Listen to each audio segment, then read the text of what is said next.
제6절 위함의 철학과 통일. 1. 인간 행복의 기원. 1. 사랑과 이상과 행복은 혼자 이룰 수 없다. 예로부터 인류는 영원하면서도 참되고 변치 않는 사랑과 이상과 행복과 평화를 그려왔던 것을 우리는 알고 있습니다.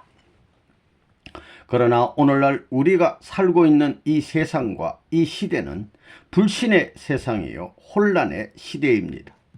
그런 가운데서 이와 같은 요건들을 찾아서 성사한다는 것은 이미 불가능한 단계에 부딪히고 있다는 것을 우리는 직시하고 있는 것입니다. 인간이 할 수 있는 노력을 다 해봤지만 이러한 요건을 충족시킬 수 없는 현재입니다.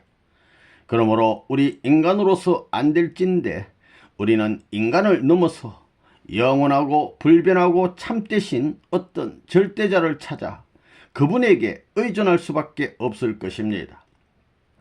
그분이 참다운 사랑, 참다운 이상, 참다운 평화, 참다운 행복을 염원하신다면 그분을 통해서만 이것이 가능하다고 우리는 생각하지 않을 수 없습니다. 그런 입장에서 생각할 때 그런 분이 계신다고 한다면 그분은 하나님이 아닐 수 없는 것입니다. 하나님은 사랑의 왕이 될 수 있는 분이요 이상의 왕이 될 수 있는 분이요 평화와 행복의 왕이 될 수 있는 분입니다. 그러면 그분을 통해서 이와 같은 인류가 추구하던 이상적 요건을 성사하기 위해서는 그분이 제시하는 내용을 우리가 알고 따라가지 않으면 안 된다는 것은 당연한 결론인 것입니다. 우리가 생각하기를 사랑이니 이상이니 행복이니 평안이 하는 말은 혼자서는 성립되는 말이 아닌 것입니다. 이것은 반드시 상대적 관계에서 성립되는 말이기 때문에 아무리 절대자이신 하나님이 계신다 하더라도 그 하나님이 바라는 이상과 행복과 평화는 홀로 이룰 수 없는 것입니다. 하나님 자신에게 있어서도 반드시 상대가 필요한 것은 필연적인 규결이기 때문에 도대체 이 피조 만물 가운데 하나님의 상대가 될 수 있는 그런 존재가 어디 있느냐고 반문한다면 그것은 두말할 것 없이 인간 외에는 없다는 결론이 내려지는 것입니다. 하나님의 이상을 성사시킬 수 있고 하나님의 사랑을 성사시킬 수 있고 하나님의 행복과 평화를 완결지을 수 있는 대상이 인간이라는 사실을 우리들은 생각하지 못했던 것입니다. 하나님 혼자 사랑해서 무엇하며 하나님 혼자 이상해서 무엇합니까? 반드시 상대적인 인간을 통하지 않고는 이러한 요건을 성사시킬 수 없다는 것은 당연한 결론입니다.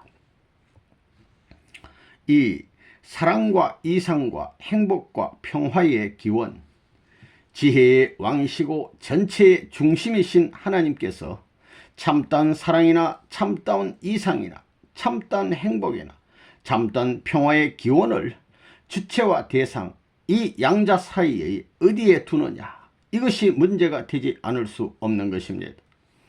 주체가 계신 반면 대상이 있는데 주체를 위하는 길과 대상을 위하는 길, 이 두 길 가운데 이상의 요건을 어디에다 두느냐 하는 것이 창조주이신 하나님으로서 문제가 되지 않을 수 없는 것입니다.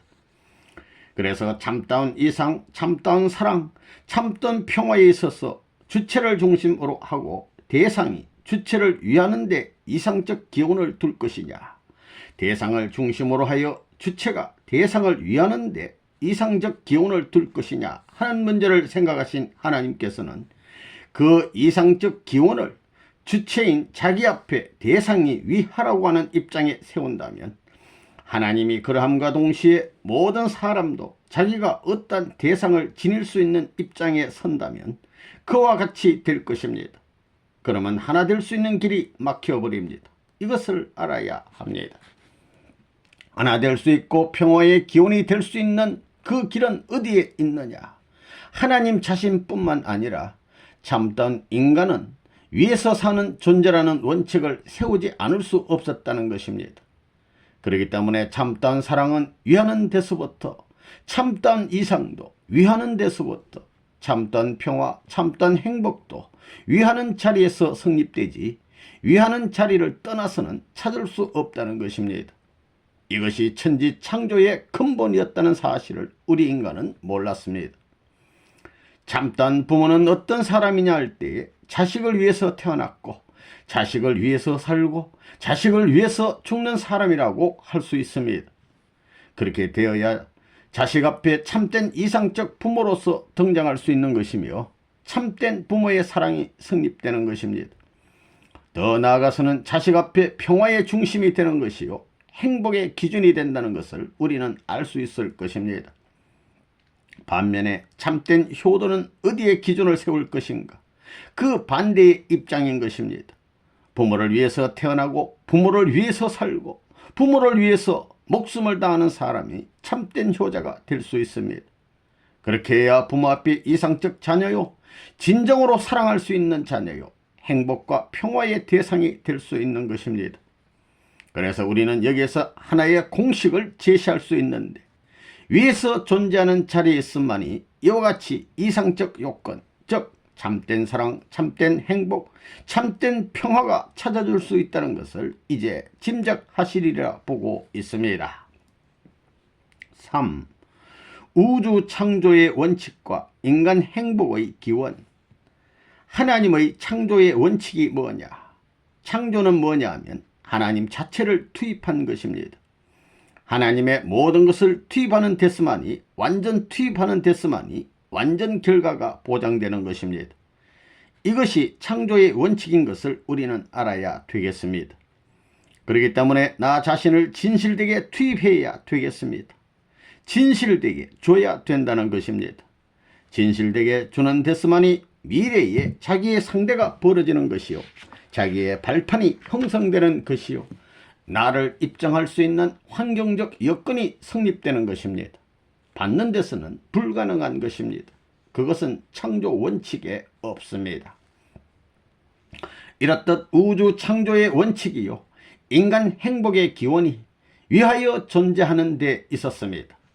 예를 들어서 남자가 왜 태어났느냐고 물어본다면 오늘 여기 저명한 인사들이 많이 모였지만 누구에게 지지 않는 나 자신을 위해서 태어났다고 지금까지 생각해 왔을 것입니다. 그러나 본래 남자가 태어난 그 본의가 어디에 있느냐 하면 여자 때문에 태어났다는 것입니다. 여자 때문에 태어났다는 이 사실은 아무도 부정할 수 없는 것입니다. 상대적인 입장에서 보게 된다면 남자는 위 어깨가 넓고 여자는 아래가 넓게 되어 있습니다. 뉴욕 같은 데 가보면 좌석이 10,000원이 될 때 그 비좁은 의자 가운데 앉더라도 위가 넓고 아래가 넓은 남자와 여자가 같이 앉으면 딱 들어맞는 것을 볼 수 있습니다. 이것은 서로가 위할 수 있는 상대적 관계를 갖기 위해서 그렇게 태어났다는 것을 우리는 부정할 수 없는 것입니다. 남자는 남자 때문에 태어난 게 아니라 여자 때문에 태어났다. 또 여자는 여자 때문에 태어난 것이 아니라 남자 때문에 태어났다는 사실을 스스로가 확신하지 못하는 자리에 있을 때 문제가 발발한다는 것을 우리는 알아야만 되겠습니다.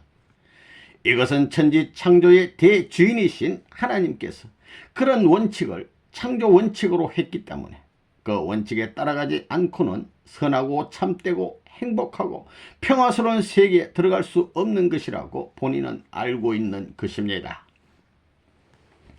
남자 여자가 태어난 것은 남자는 남자를 위해 태어난 것이 아니라 여자를 위해 태어났고 여자는 여자를 위해 태어난 것이 아니라 남자를 위해 태어난 거라고요. 이렇게 됐다는 거예요. 태어나기를 자기를 위해서 태어난 것이 아니라고요. 자기를 위해서 태어나지 않은 것들인데도 자기를 주장한다고요. 이 나라는 이 사상을 깨뜨려 버려야 됩니다. 이것만 깨뜨려 버리면 통일의 세계는 벌어진다는 거예요. 자기의 가치를 자기에게서 추구하기보다는 상대에게서, 즉 상대적 기준에서 그 가치를 추구할 수 있는 길을 탐구하는 사람은 불행한 사람이 아닙니다. 언제나 어디서나 심정의 터전은 상대권을 가졌기 때문에 가나 오나 그는 외롭지 않고 행복할 수 있는 것입니다. 참된 부모는 자식을 위해서 있는 것이요 참된 효자는 부모를 위해서 참된 국민은 나라를 위해서, 참된 주권자는 국민을 위해서, 여기에 참이 있고 행복이 있다는 것입니다. 이러한 원칙을 적용하여 미국 국민들 가운데 제일 가는 애국자가 누구냐 하면 혹자는 에브라임 링컨이라고 할 겁니다. 그는 평민으로 태어나서 민주주의를 대표한 지도자로서 나면서부터 미국을 위해서, 살면서도 미국을 위해서, 죽으면서도 미국을 위해서 죽었으니 이러한 원칙에 일치된 생을 마친 사람인 것입니다. 그렇기 때문에 그는 미국 국민들 중에 지금까지 애국자의 표상으로 남아져 있는 것입니다. 또 인류 역사상 성인 중 성인은 누구냐 한다면 이 원칙을 적용하여 당장의 예수 그리스도를 찾아낼 수 있습니다.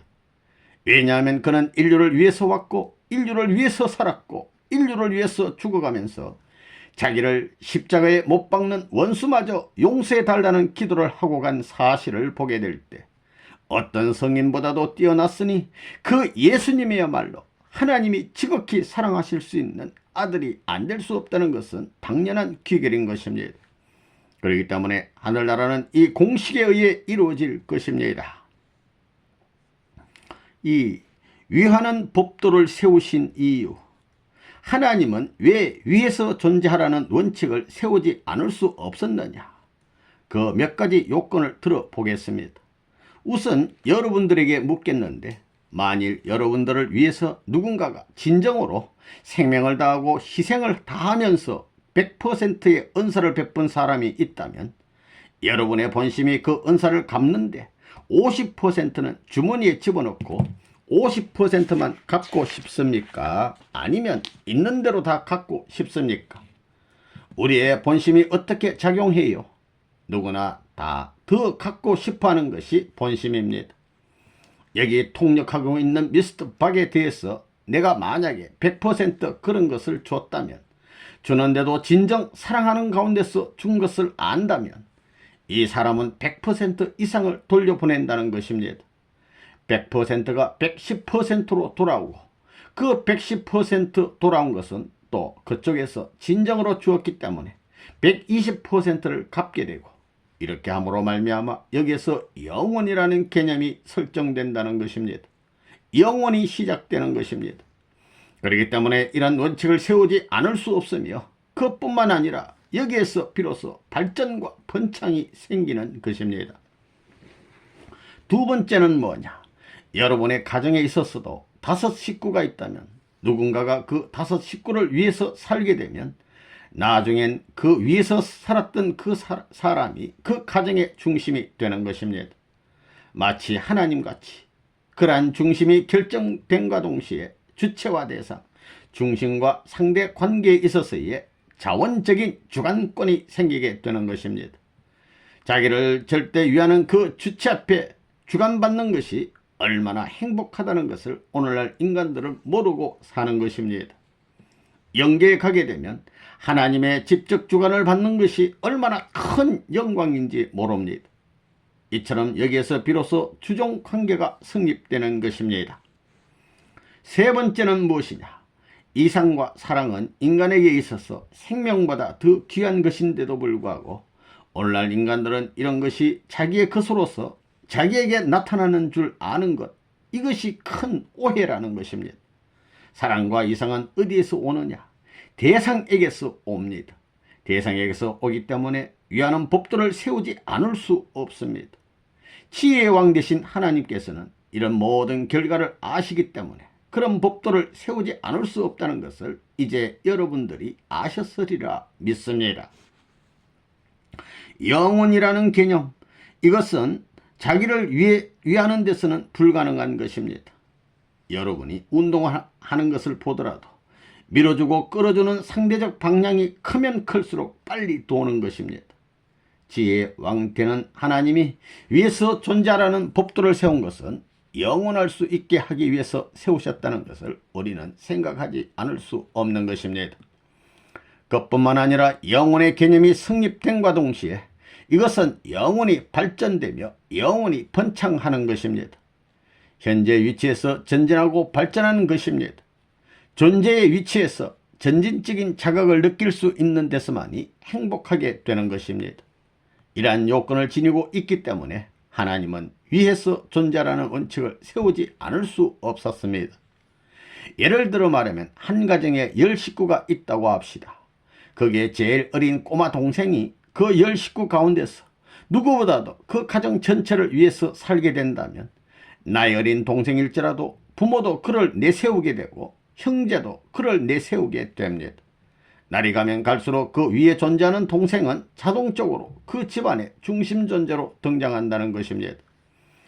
하나님이 이 우주를 창조하신 이후 하나님 자신이 위에 존재하기 때문에 위에 존재하는 하나님을 닮은 사람은 아무리 작은 동생일지라도 아무리 작은 아들일지라도 틀림없이 그 가정에서 중심적인 존재가 되는 것입니다.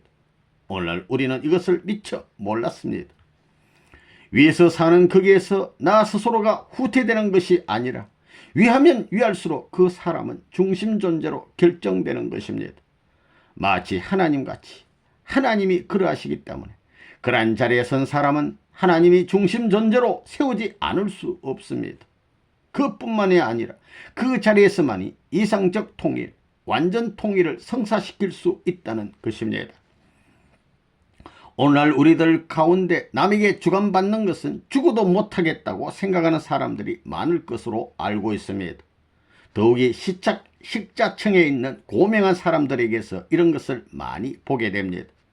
그러나 한 가지 알아야 할 것은 이제까지의 인간들이 위에서 존재하는 그 앞에 주관받고 사는 것이 얼마나 행복하다는 사실을 꿈에도 생각지 못했습니다. 영계의 조직을 보면 천지의 대주제 되시는 하나님, 그 하나님은 우주 만유의 존재 가운데 위에 존재하는 중심 존재이기 때문에 그분에게 지배받는 것이 얼마나 행복한 것인지 천년만년 지배받더라도 감사할 수 있는 이상적 통일권이 여기에 성립되는 것을 알기 때문에 하나님은 위에 존재하라는 원칙을 세우지 않을 수 없었습니다. 그리고 사랑은 나로부터 시작된 것이 아닙니다.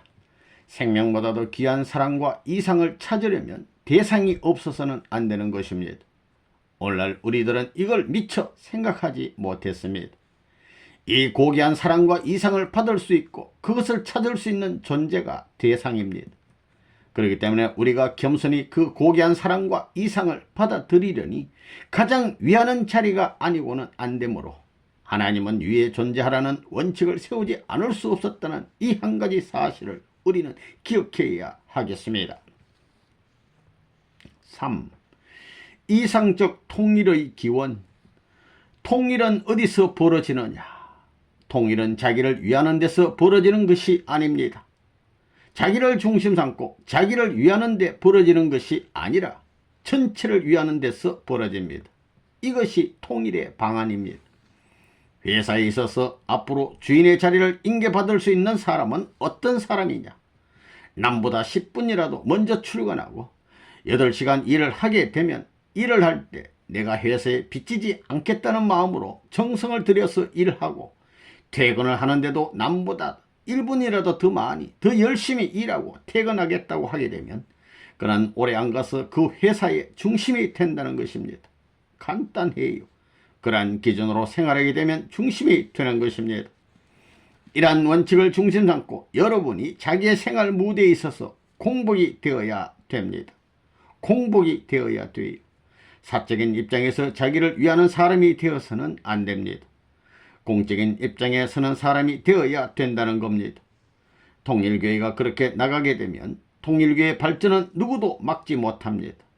아무리 누가 뭐라 해도 나라가 뭐라 해도 막지 못한다는 것입니다. 선은 부딪히는 때마다 발전하는 것이요 가는 곳곳마다 백성하는 것입니다. 어려운 것 같지만 이 원칙에 입각하게 될 때는 이 원칙이 틀리지 않는 한 반드시 승리를 가져오는 것입니다. 이 원칙에 의해서 살고 이 원칙에 입각하여 희생하는 사람은 반드시 승리하는 것입니다.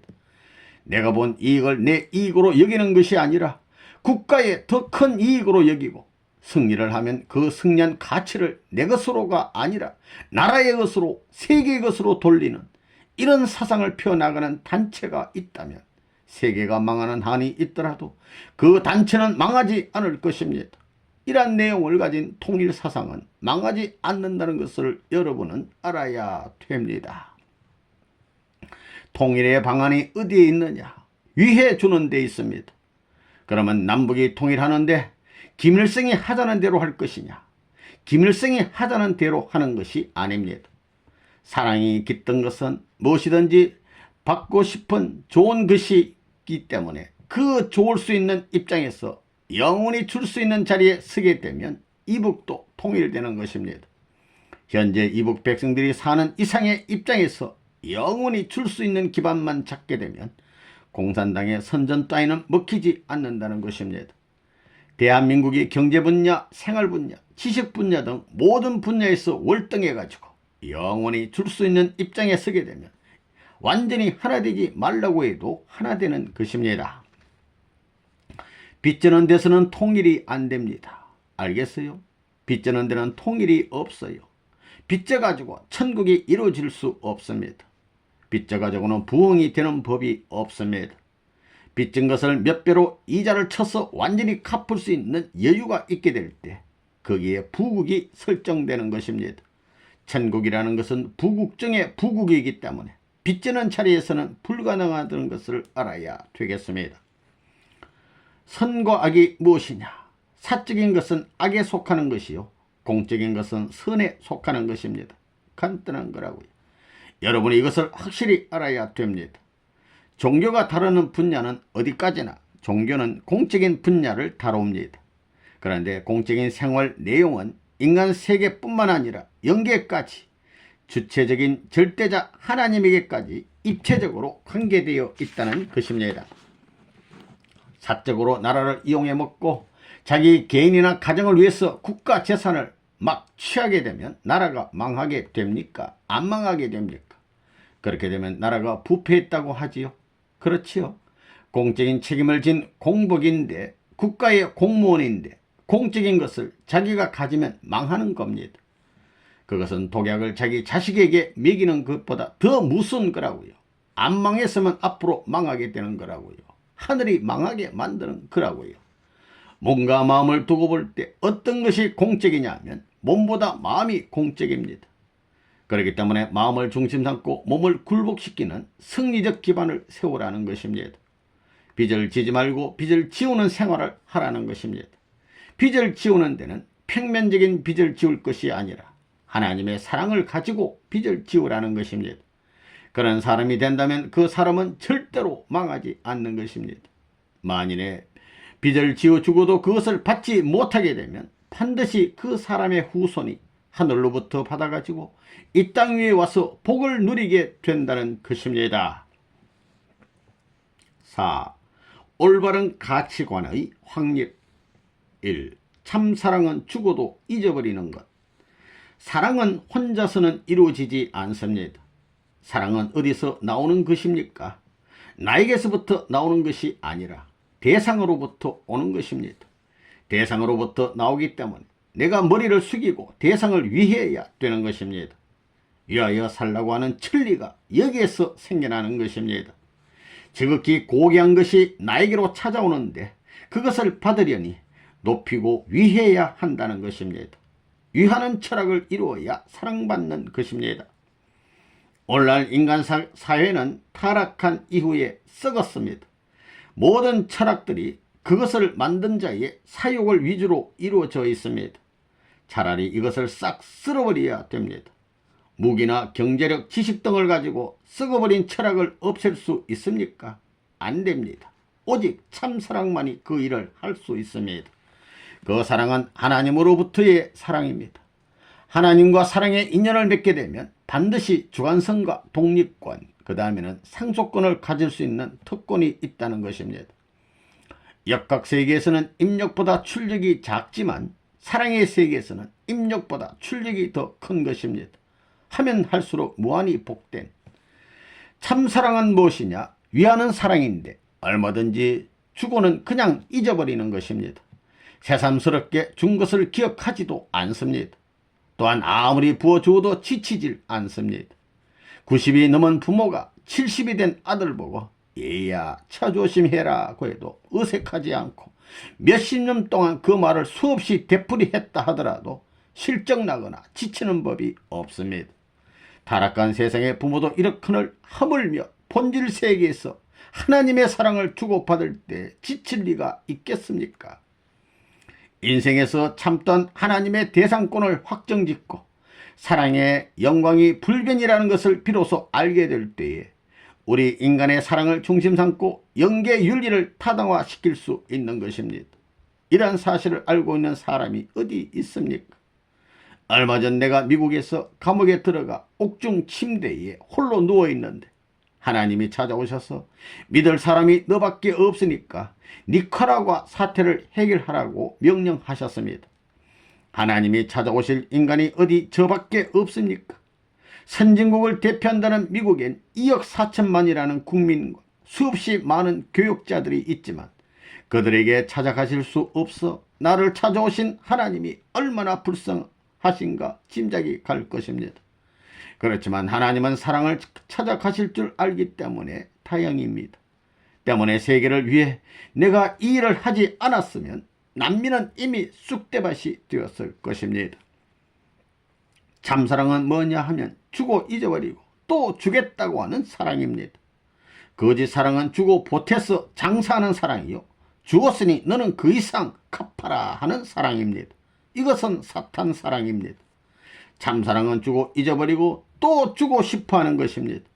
거짓 사랑은 한 번 주었으면 거기에 본전과 이자까지 합하여 받겠다고 하는 것입니다. 그렇기 때문에 예수 같은 사람은 지상에 와서 원수를 사랑하라 하며 원수를 잊어버리는 것입니다. 원수까지 잊어버리고 사랑만을 하고 싶어하는 그 자리가 이 우주 만존재가 바라는 이상적 인간상이라는 것입니다. 그러한 내용을 가지고 왔었기 때문에 예수는 하나님의 아들입니다. 하나님은 어떤 분입니까? 아들을 닮은 분이지요. 하나님의 아들이 누구냐? 예수가 하나님의 아들이라면 하나님은 예수 닮은 분이지요. 그러므로 예수 닮은 하나님인데 그 하나님은 어떠했습니까? 예수가 원수를 사랑하던 것과 마찬가지로 원수를 잊어버리고 사랑하고 또 사랑하시는 분이 하나님입니다. 때문에 죽을 자리에 들어가게 되면 사람들이 하나님 날 살려주세요 하고 부르게 된다는 것입니다. 인간이 언제나 당신이 필요합니다. 주인으로서 당신 같은 주인은 우주에 없습니다. 할 수 있는 그런 주인이 있어요. 여자가 행복한 여자라면 어떤 것이 행복이냐 하면 사랑하는 남편이 자기를 위하고 또 위하고 또 위하고 잊어버리고 또 위하려고 하는 남편을 가졌을 때 이 세상에서 제일 행복한 것이요, 남자도 그 아내가 남편을 위하고 또 위하고 또 위하며 사랑하고 또 사랑하고도 잊어버리고 또 사랑하려는 모습일 때 참으로 행복한 것입니다. 참 아내와 참 남편의 도리가 이러한 것입니다. 통일교회가 뭘 하자는 것이냐? 오늘날 인간 욕망의 모든 것을 완전히 채워 만인 공유의 하나님이 즐거워할 수 있는 평형적 세계화 운동을 하나님만이 좋아할 수 있는 사랑을 중심 삼고 통일화 하는 운동을 하자는 것이 통일교회입니다. 이 천국의 구조와 종교의 가르침, 여러분은 잘 모르겠지만 본인은 영적 체험 혹은 영계에 대한 내용을 체험할 수 있는 기회가 많았습니다. 하나님이 계시는 본연의 세계, 오늘날 종교에서 말하는 천국이니 극락이니 하는 그런 곳의 구조가 무엇을 기준으로 하고 되어 있느냐 하는 의문의 답은 간단하다는 것입니다. 하나님을 위해서 존재하는 자들만이 들어가는 곳이요, 위에서 나고 위에서 살고 위에서 죽어간 사람들이 들어가는 곳입니다. 이것이 우리 본향의 이상적 구조이기 때문에 하나님은 그 세계에 찾아오게 하기 위해서 역사 과정에 수많은 종교를 세워가지고 훈련시켜 오는 것입니다.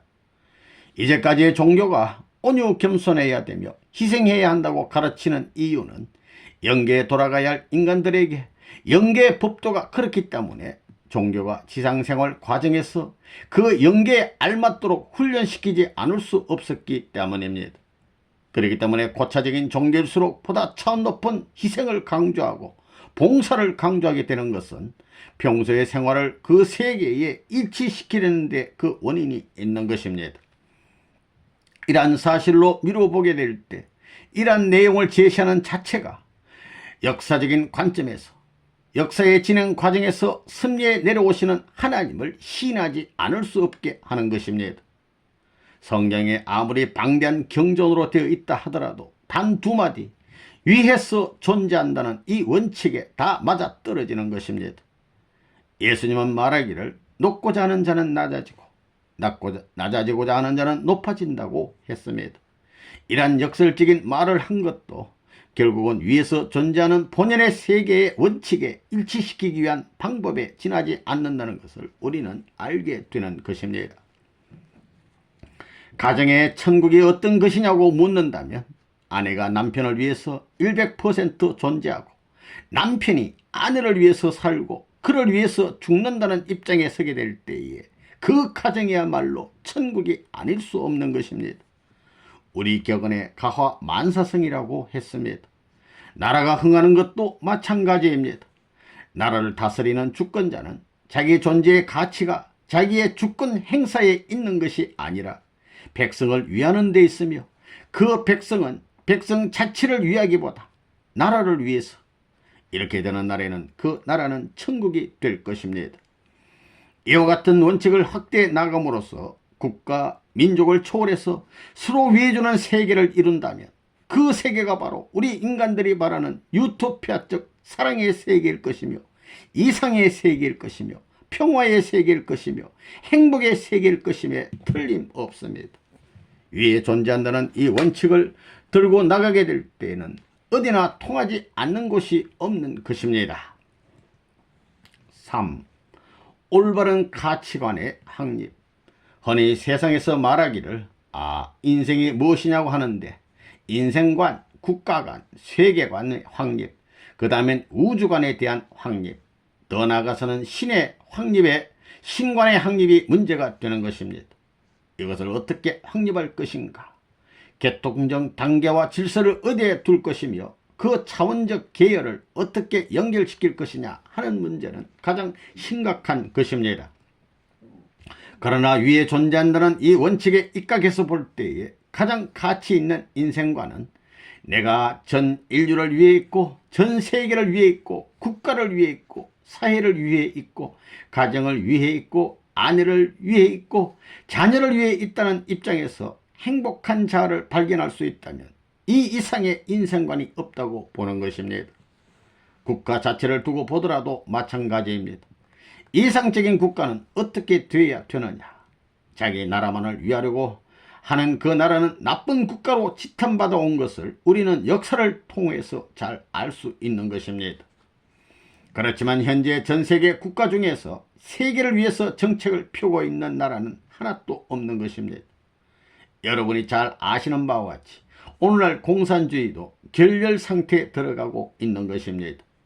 1957년을 정점으로 하여 공산주의가 갈라진 원인은 소련을 위주로 슬라브 단일 민족이 세계 제패를 꿈꿨기 때문입니다. 자기 민족만을 위한 공산주의로 변했기 때문에 결렬이 벌어지는 것을 알고 있습니다. 오늘날 미국도 민주주의 주도국가에서 몰락하는 실상을 우리는 직시하고 있습니다. 왜? 세계를 지도하는 민주국가가 되어야 할 터인데도 불구하고 세계를 버리고 자국만을 위하려고 하는 미국이 됐기 때문입니다. 이제 후퇴 일로에 선 미국은 자체적으로 수습할 수 있는 길이 없다고 보는 것입니다. 이런 문제를 두고 볼 때 오늘날 한국에서도 하나의 국가 간 확립을 제창하고 있는 것을 보는데 아시아에 있어서 항만을 위주로 한 국가 간 확립은 역사와 더불어 지나가는 것입니다. 소련 공산당이 그랬고 미국 자체가 그런 것을 보게 될 때에 오늘날 대한민국이 이렇게 나라는 작고 소수의 민족이지만 그리고 만약 나라의 형태가 없이 21세기 혹은 30세기로 가더라도 정말 한국 민족이 세계를 위하는 민족 사상을 고수해 나간다면 한국 민족은 그때 가서 기필코 세계를 지도할 것입니다. 이러한 공식적 기결로 우리는 결론을 지을 수 있습니다. 참된 국가는 세계를 위하는 국가입니다. 또 참된 세계는 세계만을 위한 것이 아닙니다. 그 세계 자체는 결과적 위치에 있기 때문에 동기의 기반이 되는 절대적인 신의 관점과 일치될 수 있는 사상적 체계를 갖지 않고는 안 된다는 것입니다. 자기를 위한 내용의 사상을 가져오는 세계를 지도하고 해결해 나갈 수 없다고 보는 것입니다. 4. 지상천국의 실현 방안. 하나님은 세계 만민을 자녀로 삼고 있기 때문에 하나님의 구원의 목적은 세계의 인류인 것입니다. 더 나아가서는 우주의 구원인 것입니다. 그러므로 한국과 단일 민족권의 탈을 벗지 못한 그런 종교는 하나님의 전체 뜻 앞에 설 수 없을 것입니다. 하나님은 세계를 구하는 것이 주 목적이기 때문에 그것을 구할 수 있는 가능한 단계 차원을 어떻게 발전시키느냐 하는 문제를 생각해 볼 때 원칙은 간단하다는 것입니다. 가정은 시족을 위해 있고 시족은 민족을 위해 있고 민족은 국가를 위해 있고 국가는 세계를 위해 있고 세계는 하나님을 위해 있습니다. 그때 세계에서는 하나님을 위해 있을 수 있는 사람이 아니고는 전지전능하고 이 온 우주를 창조하신 하나님의 자녀가 될 자격이 없는 것입니다. 모든 것은 세계를 위해서 있고 세계는 하나님을 위해서 있습니다. 그 한 자리에 서면 하나님은 세계를 위한 자리에 서 있는 것이요, 나라를 위하는 자리에 서는 것이요, 민족을 위하는 자리에 서는 것이요, 종족을 위하는 자리에 서는 것이요, 가정을 위하는 자리에 선다는 것입니다. 다른 말로 바꿔서 말한다면 내 것은 아내의 것이요, 그 부부의 것은 가정의 것이요, 가정의 것은 시족의 것이요, 시족의 것은 민족의 것이요, 민족의 것은 국가의 것이요, 국가의 것은 세계의 것이라는 것입니다. 이런 관념을 가진 그 세계는 하나님의 것입니다. 그러면 이제 하나님의 것은 누구의 것이 되느냐? 내 것이 되는 것입니다. 그러한 자리에 나가야만 여러분은 영광된 최고의 한도를 달성한다는 것입니다. 여러분 그렇지 않아요? 그 누구나 세계의 제일이 되고 싶은 그러한 욕망을 갖고 있는 것입니다.